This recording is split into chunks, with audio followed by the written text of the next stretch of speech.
Tunnel को rescue operation करने वाले जो रैट माइनर्स हैं, उनमें से एक का घर डीडीए ने डिमोलिश कर दिया।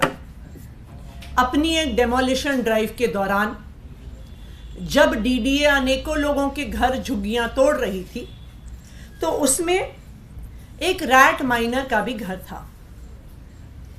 आज सुबह एलजी साहब ने एक स्टेटमेंट दिया है और कहा है कि जो वो रैट माइनर थे उनको पीएम आवास योजना के तहत एक घर दिया जाएगा। मैं इसके लिए एलजी साहब का धन्यवाद करती हूँ कि उन्होंने पीएम आवास योजना के तहत उस रैट माइनर को घर देने का वादा किया।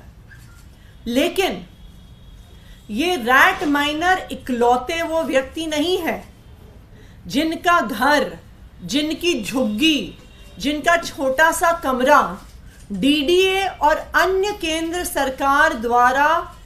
सरकार की एजेंसीज द्वारा डिमोलिश किया गया है। पिछले कुछ महीनों से केंद्र सरकार की एक एक एजेंसी बुलडोजर लेके गरीबों के मकानों पर, झुग्गियों पर चला रही है।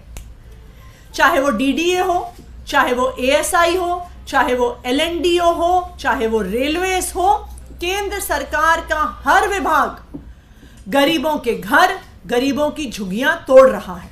भारतीय जनता पार्टी शासित केंद्र सरकार आज दिल्ली में गरीबों की झुग्गियां, उनके छोटे छोटे घर, उनके आशियाने तोड़ने के लिए बुलडोजर लेके निकली हुई है।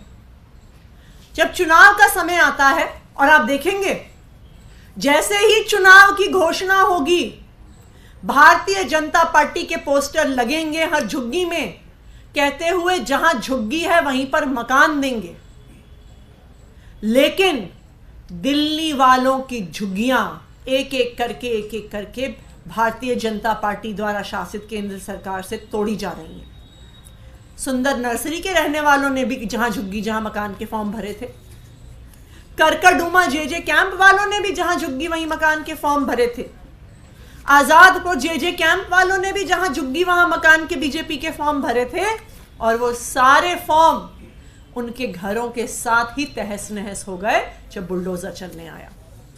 तो आज मैं दिल्ली वालों की तरफ से, दिल्ली की झुग्गियों में रहने वालों की तरफ से एलजी साहब से निवेदन करने आई हूं कि जिस तरह से उन्होंने एक रैट माइनर को घर दिया है, उसी तरह दिल्ली में जो हर एक घर उजड़ा है, हर एक झुग्गी उजड़ी है, हर व्यक्ति को वो पीएम आवास योजना के तहत घर दें।